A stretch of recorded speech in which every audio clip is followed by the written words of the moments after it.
So welcome to the Freeman Report, William Clouston. Great to be here, James.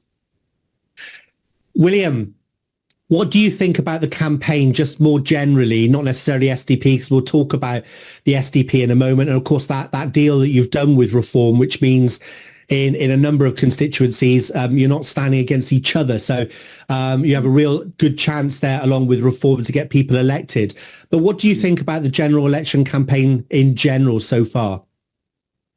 Pretty woeful.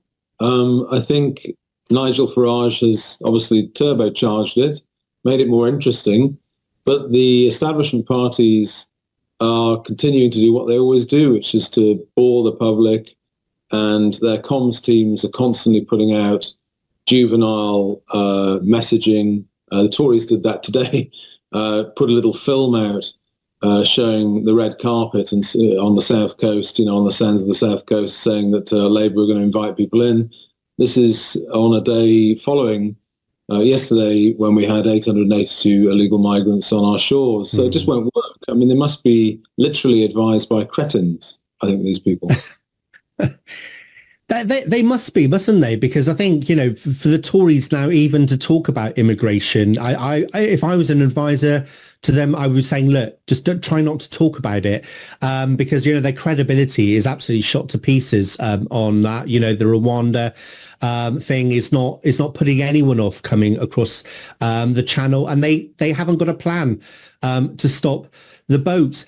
What do you make, though, about these stories, though, with there's Craig Williams MP, Rishi Sunak's closest aide. We've now had one of his security team, and also now the spouse of somebody who works very, very closely with Rishi's in a team, all putting bets on when the general election can be called. What do you make of this story and the timing of it coming out now? Well, these are allegations, so let's find out if there is any truth to them. But it's certainly, if true, then it's absolutely appalling, and it will do nothing for the Tories at all. The one benefit that we have of first past the post is that it enables the public to completely flush a big party. Problem is that you're going to get Labour, who will probably be even worse. I've argued probably even worse than the Tories. But no, it's a shambles. I mean, they're totally shambolic. I mean, there's one or two Tory MPs that I'm in touch with earlier on in the year that basically over cups of tea with them, I think they were just willing to throw in the town. They wanted it all to end, but they're ending it spectacularly badly. But yeah, and from the public point of view, if the public already think the Tories are spivs and slightly crooked, this isn't going to help, is it? It's certainly not, and I won't ask you the question. I'll be nice to you because I don't want you to. But I think our view at TNT is that this is all orchestrated because it's part of handing the baton over from the Tories to Labour, the uni party. In order for that to happen, the Tory party need to collapse. But I won't question you on that. I will question you on the fact, though, that there is this elephant in the room, I think, at the moment with this election campaign. We've seen the biggest upheaval, I think, in British society and, well, across the world, actually, 4 years ago. And nobody's talking about it. The press are ignoring it. The politicians are ignoring it. What do you think about that, William? I think it's appalling. I think it's the establishment parties who all got on the bandwagon of the hard suppression lockdowns, and don't really want to talk about it because the consequences have been appalling for mental health, for health in general, and for our economy going forward. So, of course, they don't want to talk about it. And what irritates the public is that if you take a proposal like Labour's British energy programme. Now, I have to look at this in detail. We have our own policies on energy nationalisation, bringing the water companies and the power companies back into public ownership. And we've costed it, and it's not cheap. But this little energy program that the Labour Party have is going to be 1.9 billion of expenditure per year. It's a drop in the ocean. But all of these people are forgetting that during the lockdown, they spent 38 billion on test and trace, and they spent close to 350 billion on other associated measures, and they just forget about it. And when an election comes along, telling the public there's a great proposal, a huge proposal going to make all the difference to energy, and it's just a pop gun. So these are not serious people, James. If the public wants something serious, they have to look elsewhere, I'm afraid. Yeah, I mean, this is what I've been saying since that first debate between Rishi and Starmer, where they were arguing over 38 billion, exactly the amount you just said there.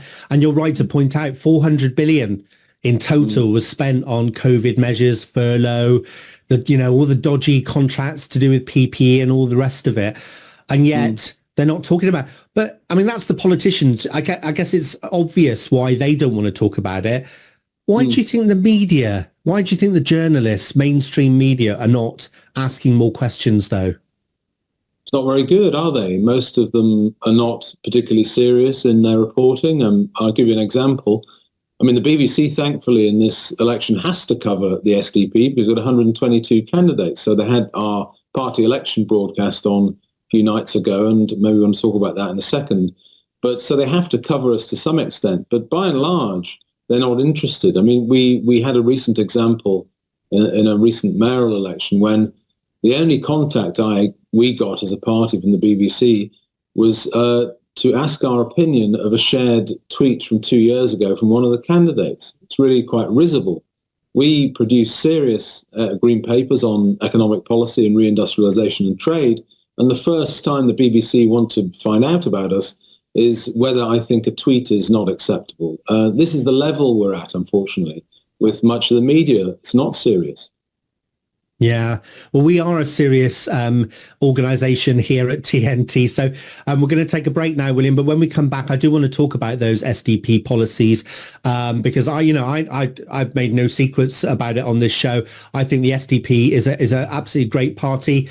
I think in the main, I'm telling people across the country to vote for reform because I think with Nigel Farage, they can get a lot of people elected, I think, and challenge the Uni Party. But it's really important to say that there are a lot of good SDP candidates. And also, you have actually done a deal with Reform, haven't you, in a number of target constituencies. So we'll talk about all of that after this short break right here on TNT.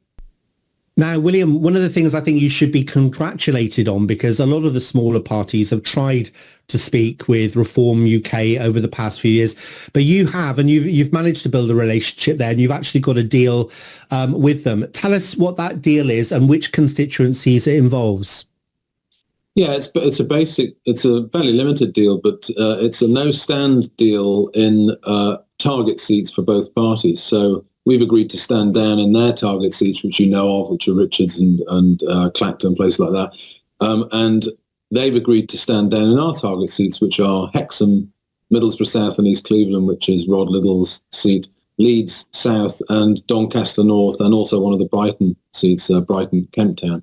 Now, those are our targets. In addition to that, we have another deal in South Yorkshire with them. Basically, we have candidates in Sheffield, and they have probably the more politically interesting seats in Barnsley, Rotherham and Doncaster, apart from Donny North.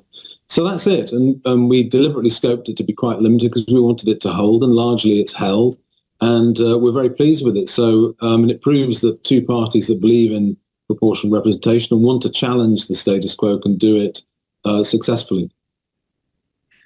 Yes, and like I said, well done you for agreeing that. And it does mean that actually now that in those constituencies, you have got a real chance. So people within those constituencies, and I will put a clip of this out on social media later, they should be voting for SDP if they want to challenge this two-party system, definitely.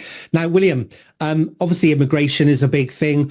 What are the other key themes you think for this election, which SDP are passionate about?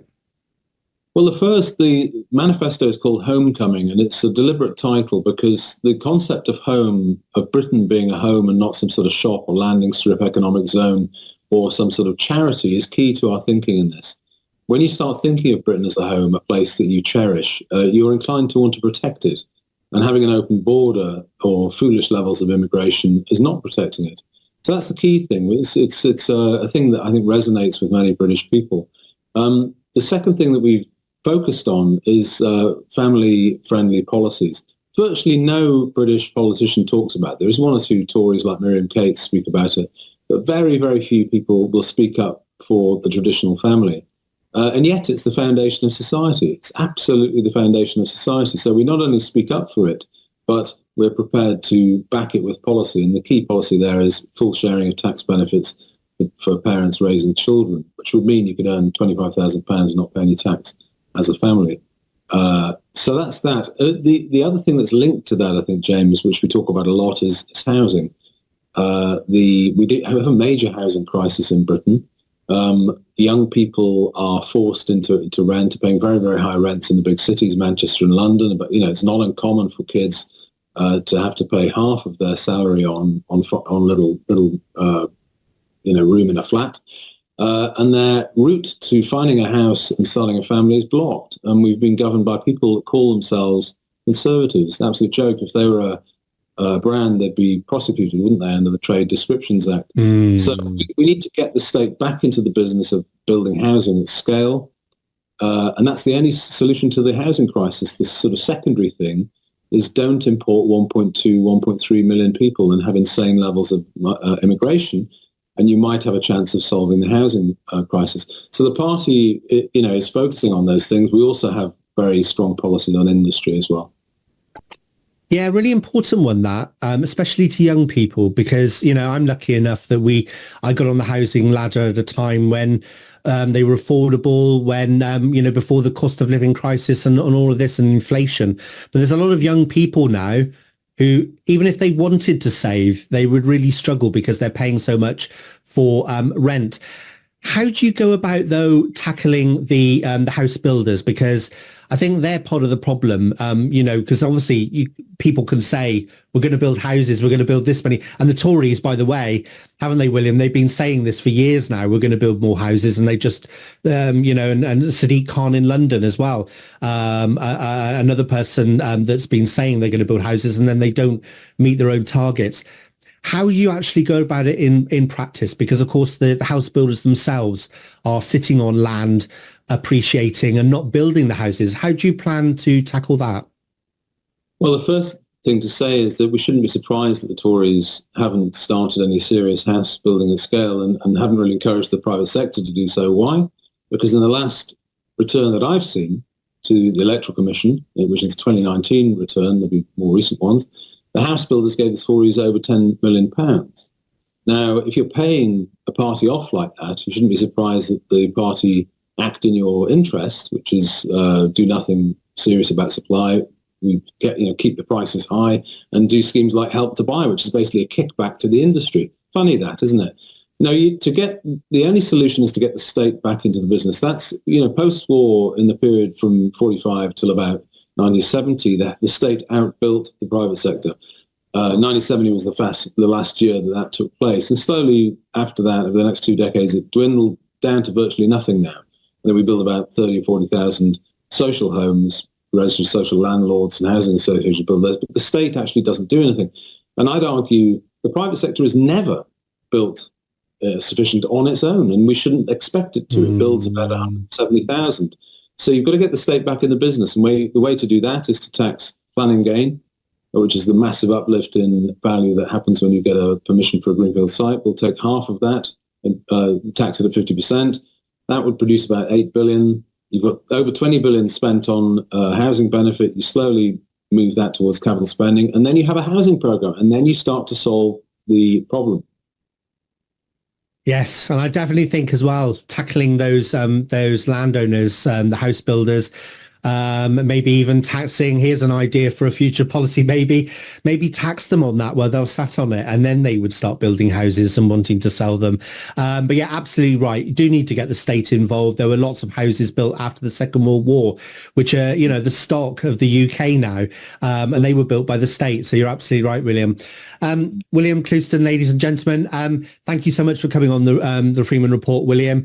I'm on holiday from Monday, so I won't get to interview again before the general election. So best of luck. I really do hope that the SDP do well. I'm sure that they will. And if you're watching this and living in one of those 6 constituencies, please make sure you vote wise and vote for the SDP. Thank you, William. Thank you.